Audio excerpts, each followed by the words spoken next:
Table Talk is not your typical D&D TTRPG podcast. We are not here to run you through our whole campaign. We're here to talk about everything else in the space of tabletop roleplay. I'm your host, Alejandra Wilhelm. And I'm also your host, Mariah Gresham. And we're your tabletop roleplay girlies.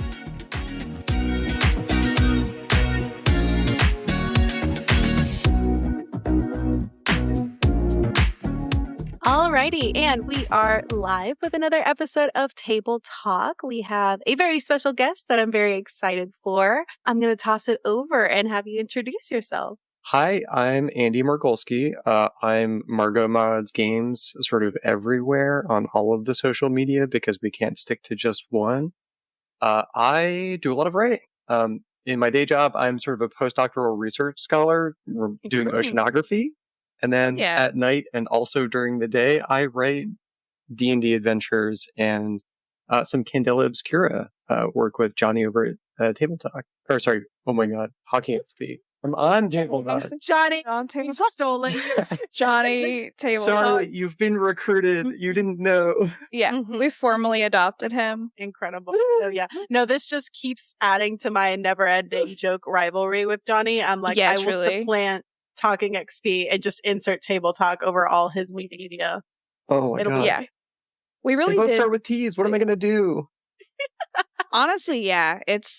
And talk is in both of them. So you really don't have like a snowball's chance in hell to like not mix them up. Yeah. Yeah. Yeah. I got a little copy of that Candela project and it was so fucking good. And I was so excited about it. And I was like, this is incredible. One, like Johnny's just been on the Candela boat since inception. And seeing y'all work together and like, this is what you produced was amazing. Yeah, it's so funny working with Johnny because, he's so full of really good ideas. And he approached me being like, hey, so what do I have to do to like write an adventure? I'm like, Johnny, so many things. There's so many things you have to do to write an adventure. There's a lot involved in the process. Yeah. Yeah. And so once I sort of like, gave him a sense of like, well, here are the things that go into it. He was like, can you help me do this? And I was like, absolutely. Yes. Yeah. So we put together that adventure, and we couldn't make it as small as we tried to. And so it got bigger and more involved and it was just super fun. Yeah. I'm really excited for how that one turned out. It's still a really great, like, as far as like the content of it, like it's digestible and it's not overwhelming, but it gives you like such a breadth of stuff to like add into the whole play of it. So I think you made it like just the right size, in my opinion.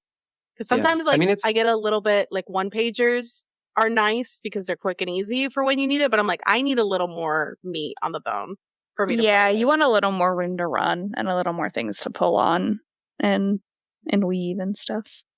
I'm so happy to hear both of you say that because that is one of the reasons why I started writing my own stuff. You know, like I would look at sort of like some of the old like official modules. Like, so the first two books that I published were expansions and like adaptations of old school modules for Sunless Citadel and Forge of Fury, which are really cool adventures. They have like really good meat and sort of like dungeon design to them, but they don't have any like interesting characters and like the storyline is sort of bare bones and they want you to sort of imprint on it. So I was like, but you have these little kobold and goblin tribes. There's so many things you could do there.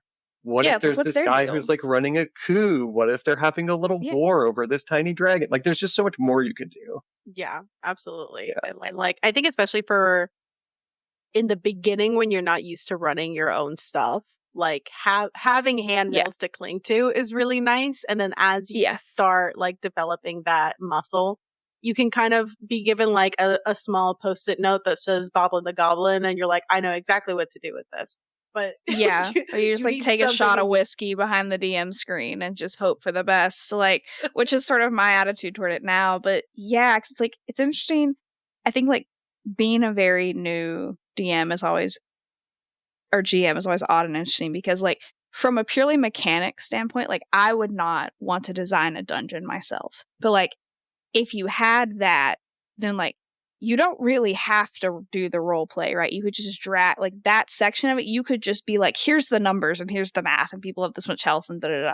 But then like the scariest part is still having to role play. everything and not and having to make all of these character decisions for all these people. Unless you're like I am also a writer and we're both insane maladaptive daydreaming girlies. So like I'll just go down, like I need to make an obsidian for like my VTM campaign to keep track of just like my maniac ramblings that I have in my private side of the server with like 2 of our friends who are like included in that. Of just, I'll just go on a 4-hour tear and I'm just like writing everything down. To then go back and review so I can remember what I've put in the world. But like if you don't know, it's hard to know that right from the jump, or like if writing is not something you just like naturally gravitate toward as a hobby or an interest, like that's a lot to have to ask of someone to make all of that up on the spot. It's also a lot so a lot of my inspiration comes from wild TV shows like Doctor Who. Yes. Where, they have those seasons where lots of things happen and then it all sort of gets tied up in the end and you like didn't know that they were clues until the end and you're like, oh, I could have seen this coming, but I didn't. And so I'm surprised, but not angry, Yes. And that's like the target that I have for so many things. And it's really hard to do that sort of impromptu in the middle of a campaign without sort of like writing at least a lot of like the pieces beforehand so that sort of like, well, this is what's going on behind the scenes. And I can drop little clues as it goes, which is like very different than railroading people. And is more just being like, here are a bunch of breadcrumbs and you can follow them or not. The world's going to change soon. Right. And at some point you're going to have an aha moment, look back and you're like, God fucking damn it. The call was coming from inside the house the whole time. And I love those. Goddamn walls. Yeah. Yeah. Like you always want those, like, and we're going to get into like talking about writing mysteries and stuff, which I'm very excited about because it's something I could just go on and on about for hours. I feel like because it's so hard to do well and it's so easy to mess it up. But yeah, there's that thing of like wanting to have enough pieces on the board so that the conclusion doesn't seem like drawn out of thin air or cheap, but then also not wanting it to seem obvious. It's like you need some people, like I'm obsessed with the Magnus Archives, as anyone who listens to this knows. And I listen to their like season recaps a lot, and like Johnny, the guy that wrote it, was like, he's like, we want you want a certain amount of the audience to be right about the conclusions. Like you want some people to be off the wall wrong, you want some people to be in either direction, but you want like a good amount of people, like some people to be fully right and a lot of people to be partially right. Like they're right about 1 or 2 aspects, but not the whole thing. Because if it came out of nowhere, that's not satisfying. If everyone called it from the jump, that's not satisfying. You can have a few people who were just like the Oracle at Delphi that just figured it out. Like it was the web all along. Of the time when I consume media, I'm like, I've seen into the future and I know exactly where we're going. Yeah, like I totally agree. It's like, I mean, I live and die by the like 3 clue rule, which is like really common GMing advice. For everything that you want your players to figure out, you need 3 clues so that they can miss the first one, like misunderstand the second one and get the third one right for the wrong reason, Oh no, I was just gonna say, like, now our Strixhaven campaign is the first game I've ever ran. And I had a little bit of like mystery setup stuff with Mariah's character and a little bit of like red herring situations and there's things that I definitely planned, clues that I left, and there's things that haven't been picked up even still to this day, which are great for me to just keep on the back burner. But there's also an element I think unique to DMing or GMing respectively, where there are times where I'm molding the shit as we're going. And like sometimes they think I have all of this already pre-planned and I'm like, oh no, there's things I'm slotting in the moment as it happens. And like when something comes up, I'm like, that's a good idea. And I'm just gonna like go place that somewhere else. And a lot of it also, sometimes I accidentally do things that make sense later on down the line. And especially when I'm re-listening to stuff right now in our session recordings, I'm like, oh, I did something unintentionally that is slotting so well into what I'm now planning. That's my favorite thing. Love that element of the game. Yeah, I have that a lot too. And like, there's a lot of value, I think, in the fact that we record our sessions so we can listen back to them. And then also like taking good notes as the game is going about if I'm like, oh yeah, that's interesting, or that's a weird thread or point that came up. That will be fun for later that you can then connect, or that'll give you what you need to like tie plot together, which is always cool. Yeah, one of the things that I ran into writing a murder mystery specifically, which I guess I haven't mentioned yet, I'm launching a Kickstarter July 28th, 29th for Murders at Lurlock Manor, which is a pair of murder mysteries. So there's like a prologue adventure called Out of Time, which is you sort of get trapped in a library at a party for a friend. And I can talk more about what the actual hook is. It's sort of like, it's got a little bit of a time travel twist, and I don't want to spoil it, but it's sort of, it's a fun little tidbit. And then the rest of the mystery campaign is at like a masquerade ball. So like full on masquerade at a huge sprawling manor with like 2 different floors, chock full of secret rooms, sort of Clue Mansion style, with some really sort of scenic, fantastical D&D locations attached to it. There's a lot going on with that one.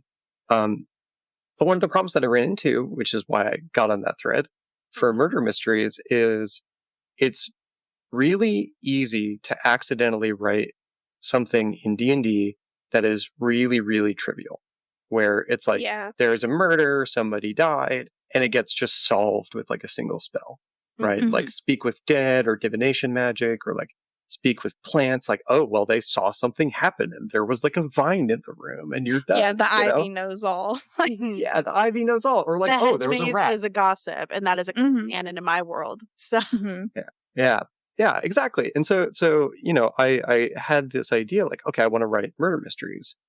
Whatever inspired that, I don't know. I just decided I was going to be obsessed with them for the next 3, 4, 5 months, however long I've been writing this book. You're like, this is my personality now. Yeah, it became my personality. So, but yeah, it's like, it's really tricky because you have to think about like, well, what about resurrection magic? Why can't you just revive this person?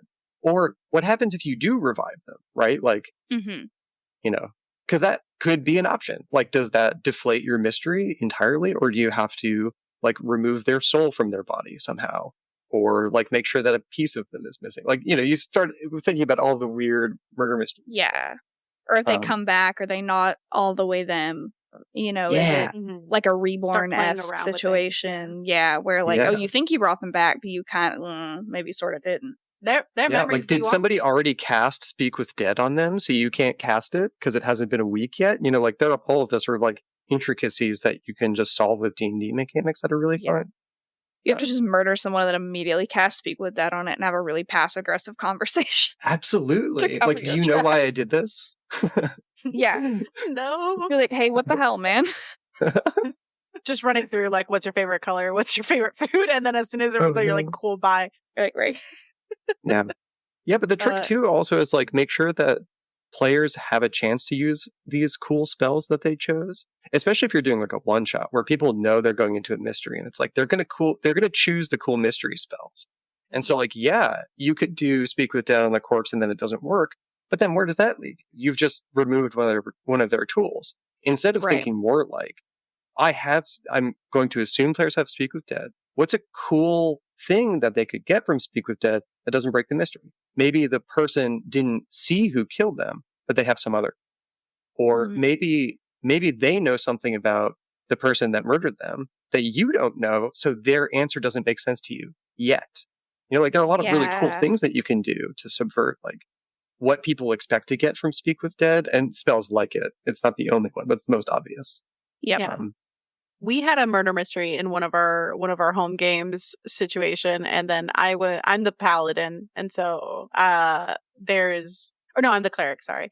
And I had a Zone of Truth on me, and like my DM just looked at me, and I was like, "Listen, I'm not gonna hoe you like that." And so like I cast out the Zone of Truth once we gathered like all the people that were in the house, and I was just I was asking like one by one, like not game breaking questions, like just trying to discern like, where were you at the time of this? And like, whatever.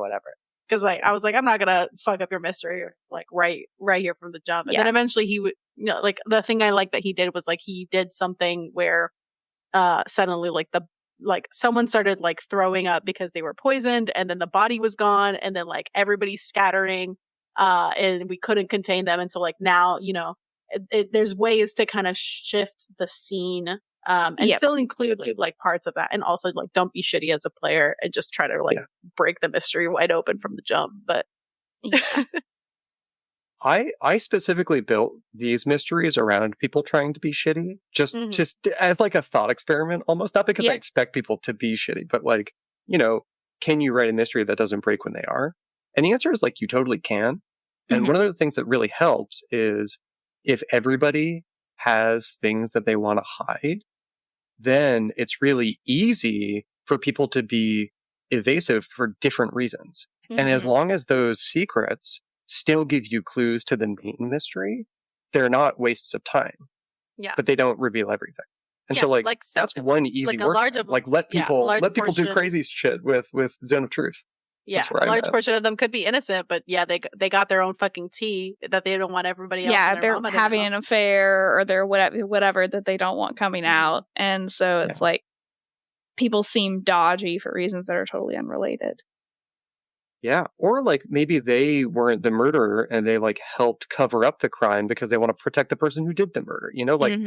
There are all different kinds of ways that you could organize this so that like everybody's got something a little bit sketchy. Yeah, I love that, where it's all gray characters, like nobody's fully clean. That always makes it more interesting. Or they could be a good character and just be really anxious. Like, I can't talk about that or they'll suspect me, Like, yeah. That's There's so many ways.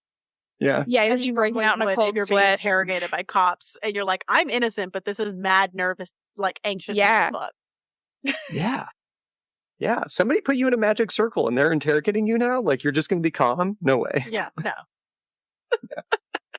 What, I'm curious, from a, background perspective, when you were plotting everything out, what did you use tool-wise to keep track of, all of your characters, all of their secret, did you have a Beautiful Minds, red string and pincushion thing going on? Is it something like Obsidian or, different writing tools where you can, make profiles for stuff? Because, that's something I'm sort of wrestling with right now, of, the best way to keep track of all my tomfoolery that I've, brought. I'm fully the wrong person to ask for this because, so even in my science work, my ability to use programs to make my life easier is non-existent.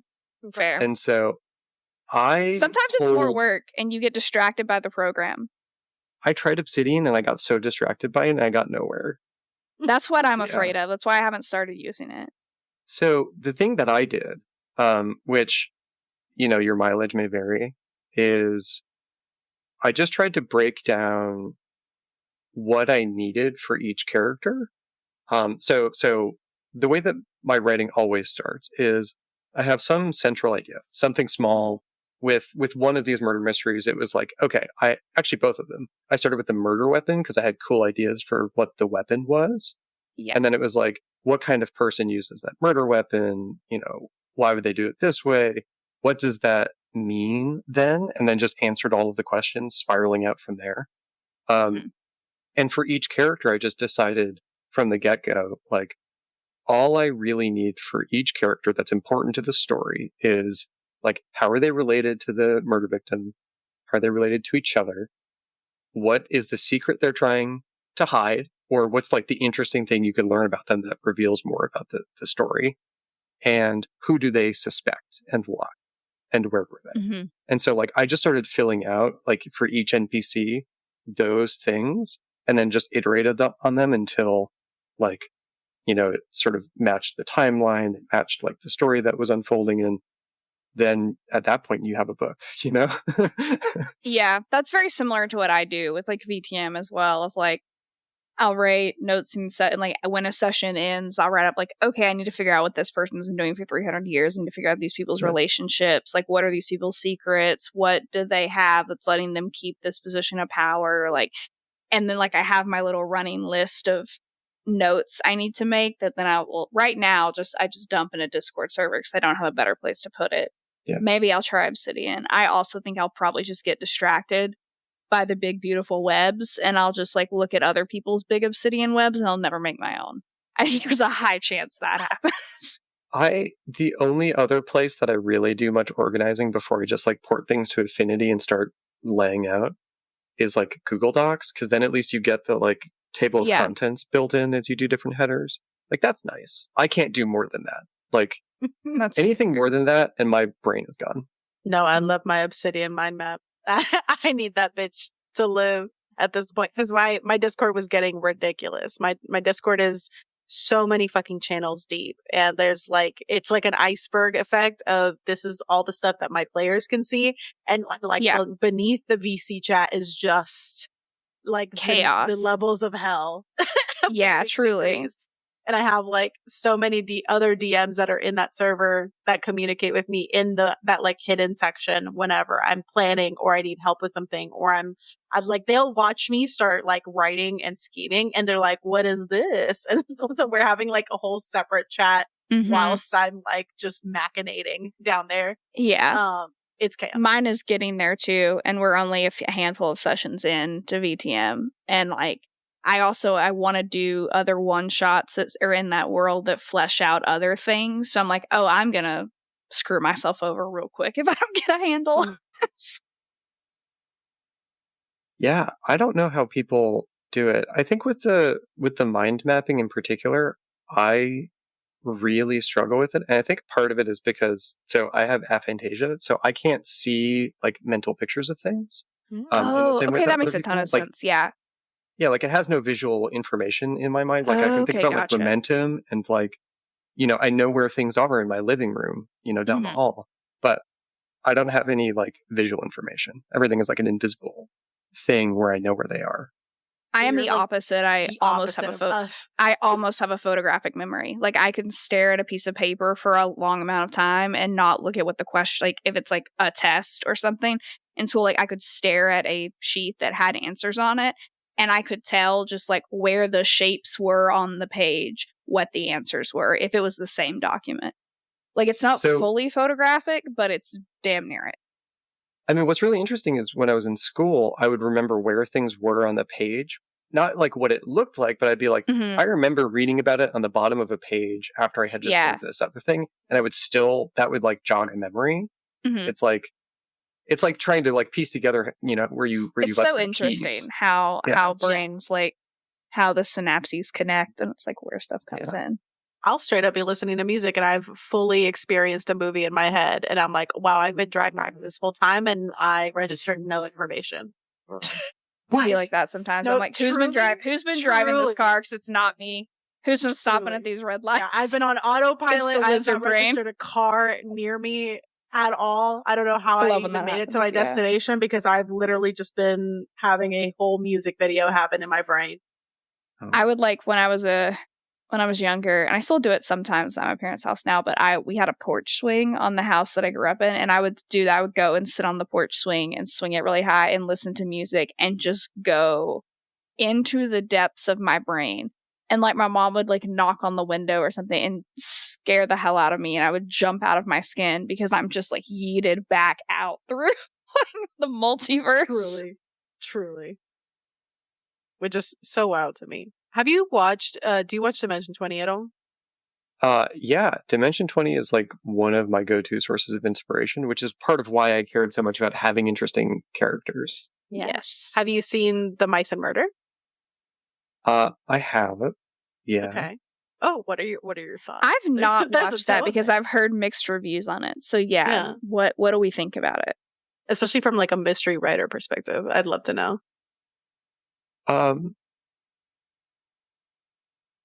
This is the hottest take that I have. It can be a hot take. Listen, I'm here. We're not like stands to the degree that they can do no wrong. Like we're all fallible humans. Like some things hit and some things are a little bit of a whiff. I think that Brennan's strength is not in writing mysteries. Okay, fair enough. Just sort of broadly speaking. Yeah. And I think that he runs into a problem that I also run into, which is part of why it's familiar, of like some things get like too complicated and have sort of too many steps removed where it starts getting harder and harder, at least as an audience member, to like hold all of the pieces.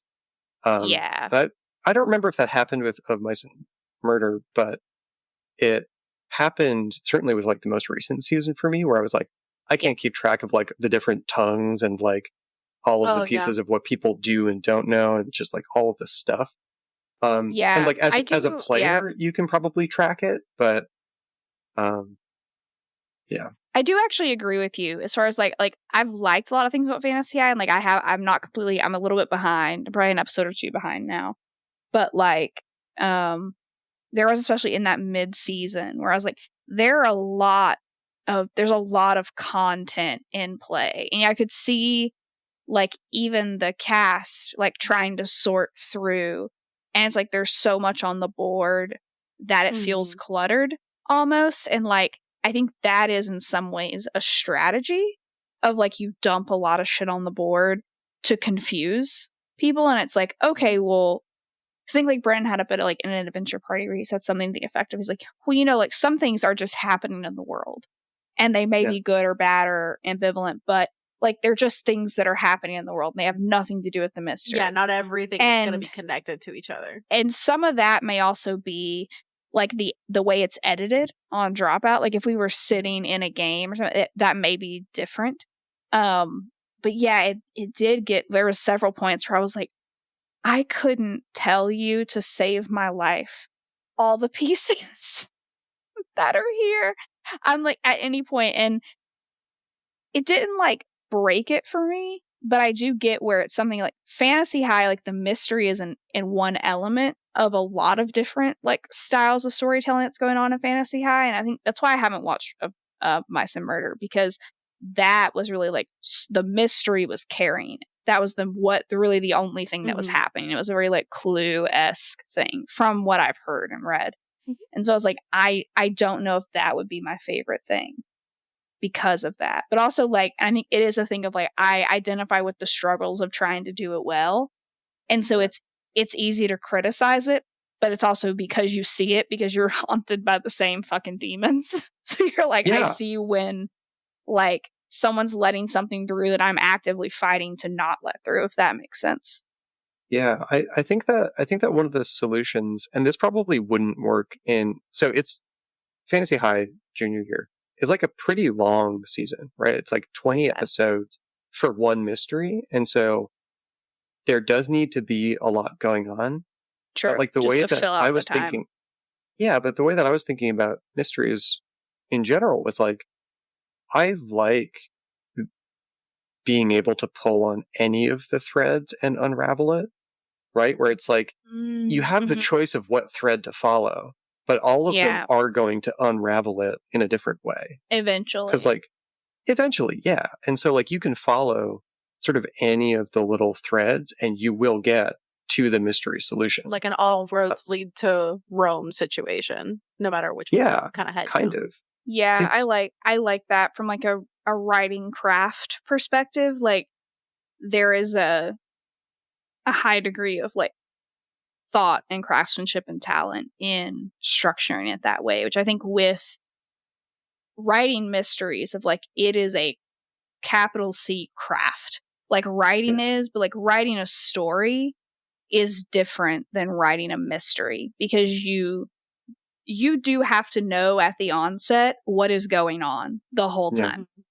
Like you can't just start it and be like, I'm gonna see what the characters want to do. Like, no, you have to know what's happening. You have to know who dies, who killed them. If you're gonna have red herring, like you have to be the hand of God from the moment of inception until it's done and out the door. And that's hard to do.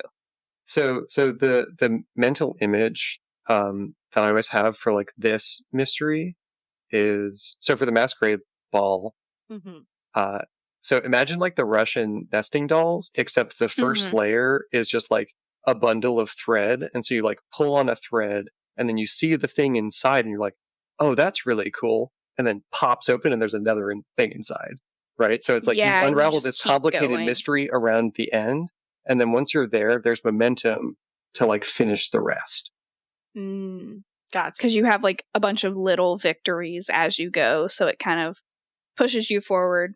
So I guess, yeah, that's an interesting thing to think about too, of like as you introduce elements, especially if you want, like, from the perspective of like giving advice to people that are trying to write murder mysteries or better murder mysteries or mysteries in general, of like having, maybe not necessarily having red herrings so much as just like smaller mysteries and things that can be solved that fit into that bigger story or that lead to that next chapter that pushes you toward solving the big thing, so that like when your players feel like they're making progress, and it's like, yes, you have a lot going on, but it doesn't just feel cluttered. Everything feels purposeful by the end. Yeah. So like an example of that, this isn't how Lorlock Manor works, but the easiest way to think about it, I think, is to, let's say that you have like a shed out back where there are some vital clues that unlock so much more of the mystery, right? Mm-hmm. That's sort of like the kernel where once they're there, they know a lot. But like you have to then think about like, well, what are the reasons for ending up in that shed? What are the barriers to getting there? Who doesn't want you to look there? And who else is connected to whatever's going on in that shed, right? And then, you start interfacing with like this sort of outer circle of things until eventually you're at this place and now you have all the clues, right? Yep. So it's just about like finding where the choke points are. And then once you know where the choke points are, it's like, okay, I can put really important clues here. And then the question is like, if they never get to that choke point, does your mystery break? Mm-hmm. And are there ways to reliably bring them to the choke point without railroading? Maybe you have 2 choke points with the same clues, right? Or like, similar enough clues that give you progress. And then you just sort of have multiple nodes of important locations and then go from there.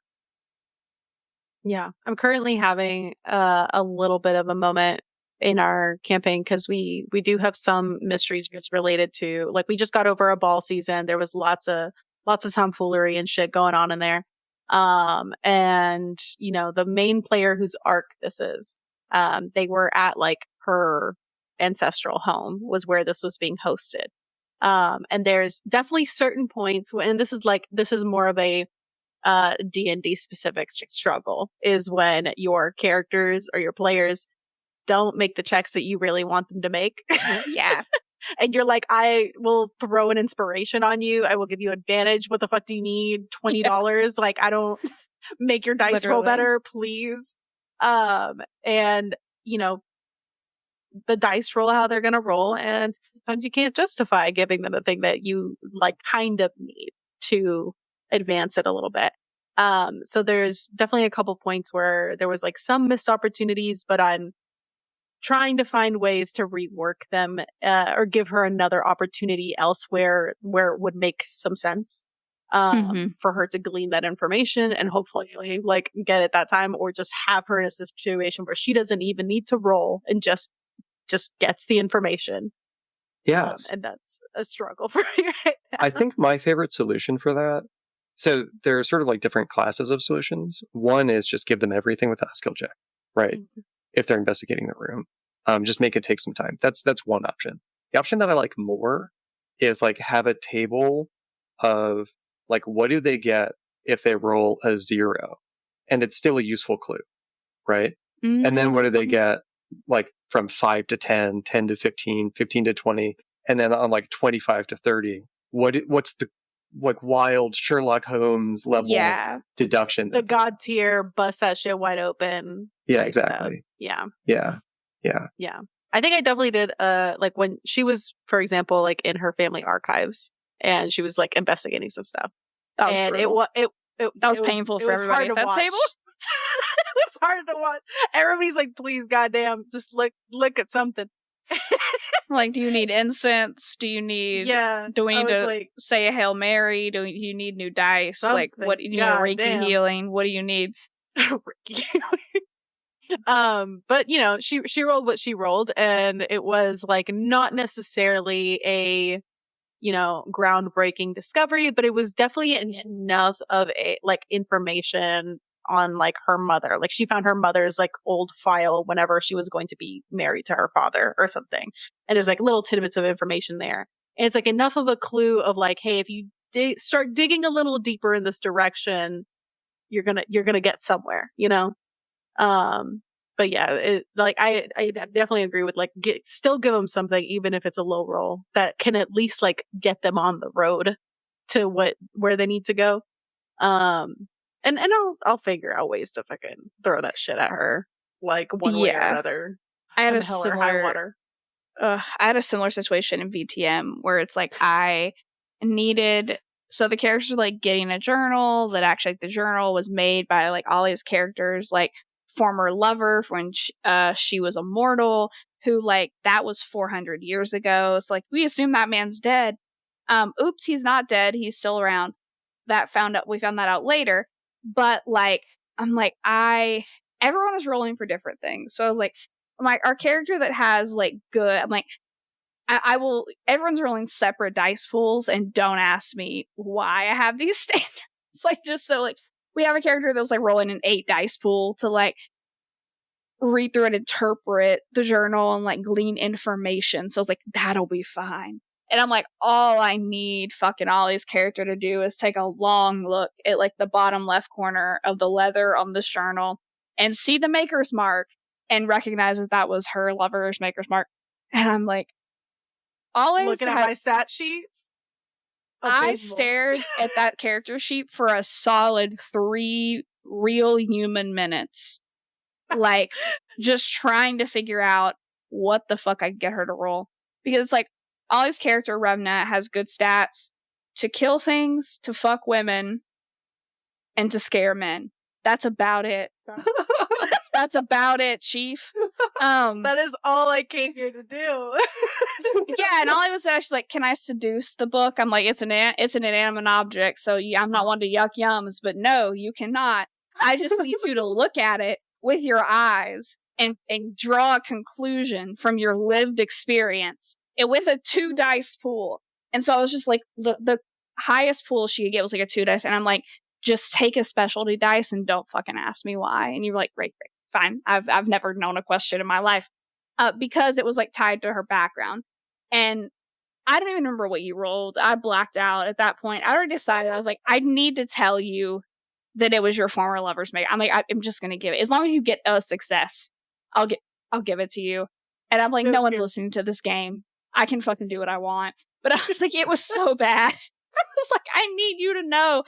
Because that was a bad, most choke points that I've had of that was the only one where I was if she doesn't get this, it's gonna kind of fuck me a little bit. Because it's gonna seem very weird when this man just pops out of stage left, later in the session.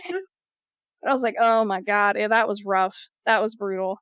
Yeah. So that the looking on one part of the page, oh man, just look at the bottom left corner.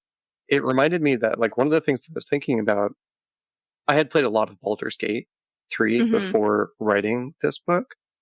And one of the things that Baldur's Gate 3 does, which I love and I think is very entertaining and very sort of playful, is a lot of the characters have things on them that are clues to their backstory, right?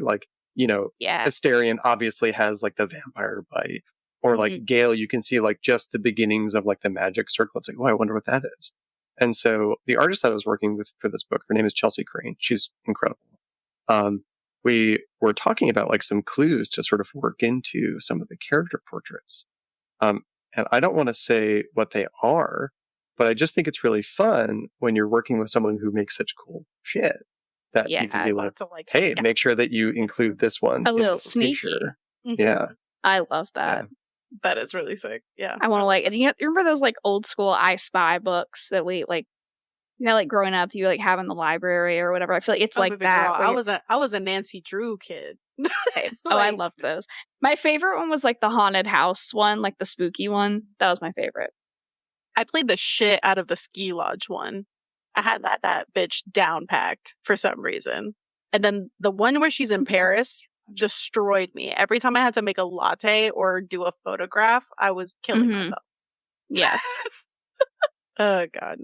But yeah, those games were definitely like my entryway into mystery, and I ended up just like hungry hippoing some some mystery novels after that in my youth because I just loved like the aha and the gotcha moments so much. Yeah, it's so good. I've always loved the like villain hiding in the background, like the sort of like mastermind style. They're It's the just ones like who a like settle dude the. that's just been there the whole time. Yeah, it's like, oh, we did talk to this person at the beginning. No way, I just love stuff but like they were that. so nice. They were Because so they were nice. fooling you, Barbara.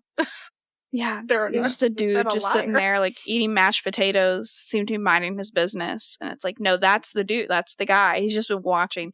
That's always like such from like a just Criminal Minds perspective too. Of like it's so fun and like psychotic to think of just someone like wanting you to figure it out, and it's like, oh, you've just been that's so ominous. So like when that moment hits, how there's like someone who has just been waiting this entire time, like, oh, now you get it, great. Yeah, because there's like the classic D&D problem of like, well, once you drop a villain in front of your players and they know they're a villain, they're usually gonna just like, well, fireball, Yeah. It's on site anytime I see that bitch. Yeah, but that's like one of the most sort of like deliciously nefarious things you can do in mysteries because they don't know yet, right? No. Yeah. And I feel like it's human nature to kind of want to attribute it to like this othered person's like, it's not someone that has like helped you. It's not someone that's been nice. It's, it's someone who seems standoffish, or it's like the weird servant that just like stands in the corner for some reason. Like, yeah, I have blended in the background.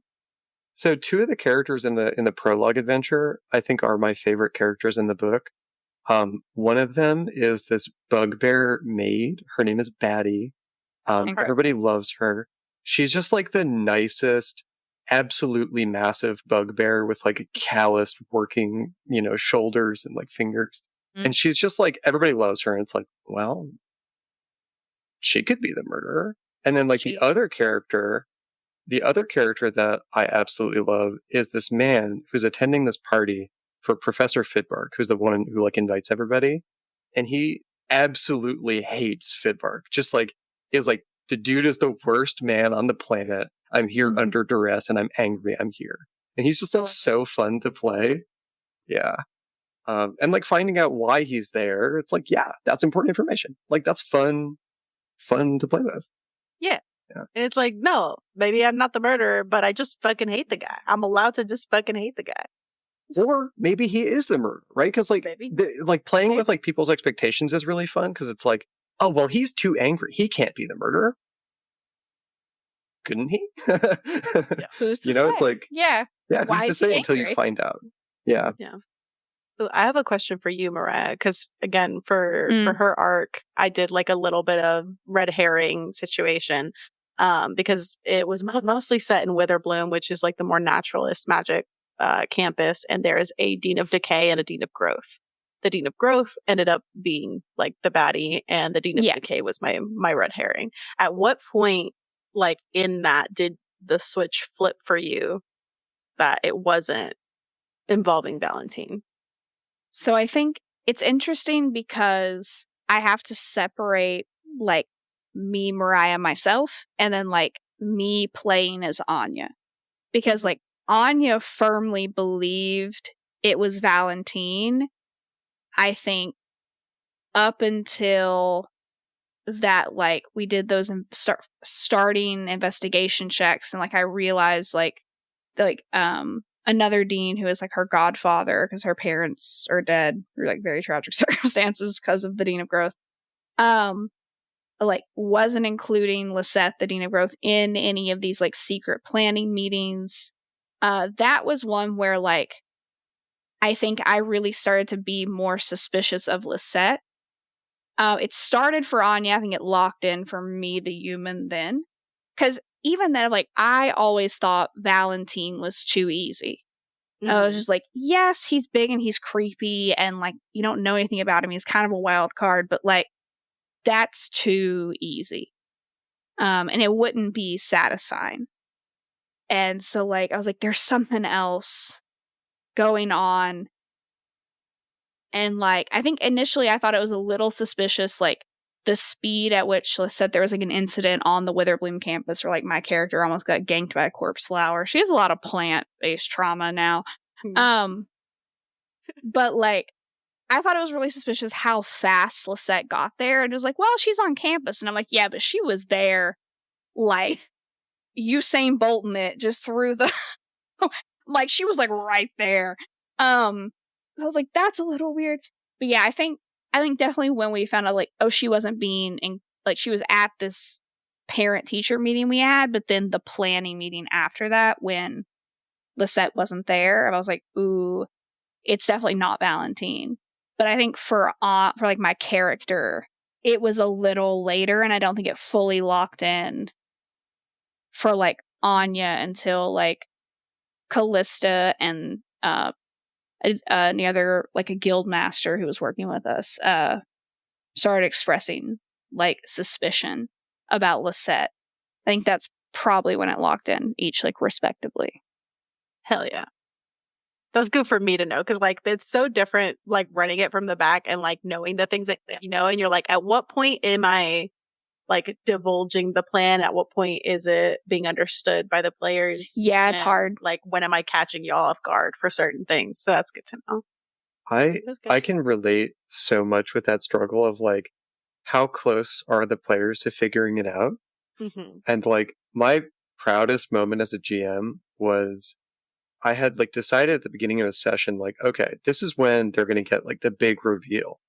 And one of my players, just as a joke, started being like, wouldn't it be so funny if like this woman was actually a goddess and, you know, she died and that was the problem that this thing is trying to take her place. And then you could see like the gears turning and being like, wait a minute, that works. Yeah, and you just break out in a cold sweat. You're like, yeah. I was so happy because I was like, in 30 minutes, they're about to know for sure that they are correct. Yeah. So, that was good. That's good. Yeah, I love that. I was so happy. It was awesome. I also love the moments where like you think you've just laid something out on a table for a player to pick up and you realize like, oh, they don't know. They haven't got it yet. They haven't got it. So this is going to be a genuine like, because I've spoken about this multiple times. I suck at keeping secrets. It's the worst thing. I hate it's so hard. lying to my friends, and I want to tell them everything all the time, which is why I have a horde of people that I have to just go expel those demons on. Mm-hmm. But with each of my players respectively, I have especially when they're in regards to their arcs, they're like a little in the know about some things so that I can at least scratch my itches and like have them kind of collaboratively help me when we're on their arc. But there's still plenty of shit on the back end that they don't know. And so there's things where I'm like, okay, now that we're in their arc, I'm like, she's going to pick up whenever I lay this out. And then she genuinely like sometimes you just don't. Did not. And I was like, cool, this is going to be fun. I've literally given players a map with an X on it and they're like, whatever, that's not important. Like we've been hoodwinked. That X is a lie. Right. I'm legally blind. I've never seen an X in my life. We don't use. I think that means don't go there. Yeah, for sure. For sure. No. Yeah, I definitely I have that too, and I like how you mentioned like the 3 secret rule is like a very good, or the three clue rule. That's a tongue twister, and I wasn't expecting it to be. I'm going to implement that in my game as well because of like I don't really know how some things are going to come together, and like I don't want to give things away too quickly, but also I want to share the secrets, but it's like it's that push and pull of like no, it has to be satisfying, and so I can't tell them, but I don't want to just like ham fist it. So yeah, I'll try to sprinkle. Mm-hmm. Yeah, because usually, like, even if they find all 3 clues, usually it's like, you know, that's enough for people to be like, okay, this is clearly really important and maybe I should think about it a little bit more, and then they figure it out. But with just one of them, they could still figure it True. out, right? Mm-hmm. Yeah, so like just like building in redundancy is super helpful, I find. Oh, yeah. And I think I'm trying to think of it, like, I was already doing this a little bit of like, building in a little bit of redundancy, but from like different angles or perspectives on the problem, where it's like, oh, here's how this group is being affected by it. Here's how this group is being affected by it. Because they're all slightly different. And I'm just seeing what gets picked up and what doesn't, and how that influences, who comes into play and who doesn't win. Yeah. So giving them enough to kind of bite on when you're like up close. And then if you take a moment to step back, you're like, oh shit. And looking at the bigger picture. Yeah. One of the things that is really important to do also is like think about the different kinds of classes and what kinds of clues they would love to find. Yeah. Right? It's like, what do you have for a cleric in your game? Like what interesting lore or like religion checks or like talking to people of the clergy or like, whatever like might actually connect to like clerics versus rogues versus, even like a barbarian, like making sure that there's like a moment where like, yeah, maybe like an arm wrestling contest is important, right? Like, or something that actually involves checks that you might not usually associate with like getting clues. Yeah, or they've got to like break down a wall or something, kind of like Baldur's Gate, like how you have to do that sometimes to like pick things. So you got to get Karlach in there with just a big ass hammer and being like, "Please swing." Yeah, please. All these men are soft.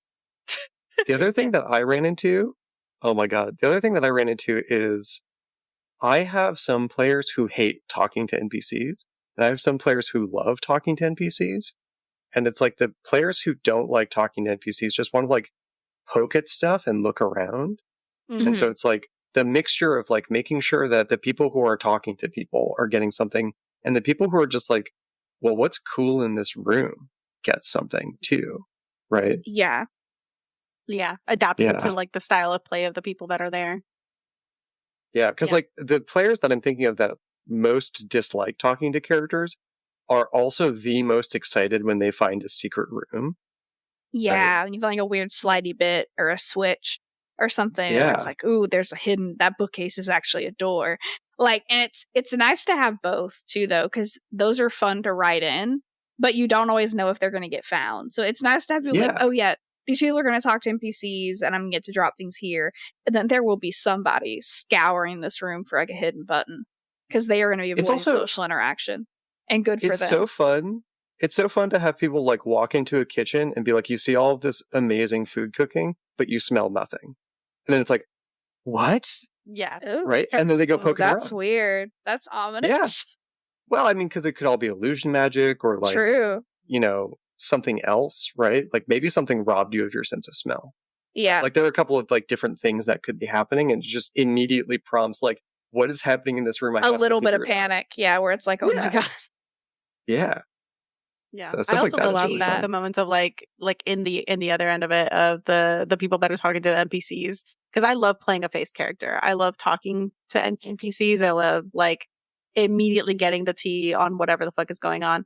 And the moments where you catch like a little bit of what the GM is trying to give you in the interaction, or like a slip up in someone's conversation, or like connecting the dots from another conversation you had. And I'm like, oh, that's the good shit to me. I love that. I eat it up every time. Mm-hmm. Yeah. Hell yeah. Well, it does look like we are coming up on our time. But this has been amazing, Andie. This is so cool. Thank you so much. Give us one more time a little outro for you, and also shamelessly plug a little bit more of your murder mystery. Sure. So I'm Andie Margolskee. This was fabulous. I'm so happy that you all had me on. I'm Margomods Games on social media. My murder mystery, Murders at Lurlock Manor, is coming to Kickstarter July 29th. We are just now about to hit 100 pre-launch followers. I hope that it will be many more before it actually launches. It's a murder mystery at the Masquerade. It's got like 6 beautiful high-def maps. It's going to have a full Roll20 add-on, so you don't have to make any walls or anything like that. It's got like 20 plus illustrated NPCs, each one with like secrets and hidden identities and all kinds of, good stuff to find. And a manor full of like secret rooms and hidden lore with a lot more going on than it initially seems. Incredible. Well, thank you so much for joining us, and thank you all for listening yet again, and we will all see you next time. Bye. Bye. Table Talk is a podcast brought to you by Mythos Media Productions, bringing you a new episode every Wednesday, wherever you get your podcast. Find us on Instagram and TikTok at Table Talk RPG, or check us out at our website, mythosmediaproductions.godaddyscites.com. All business inquiries can reach out to us via email at info@mythosmediaproductions.com.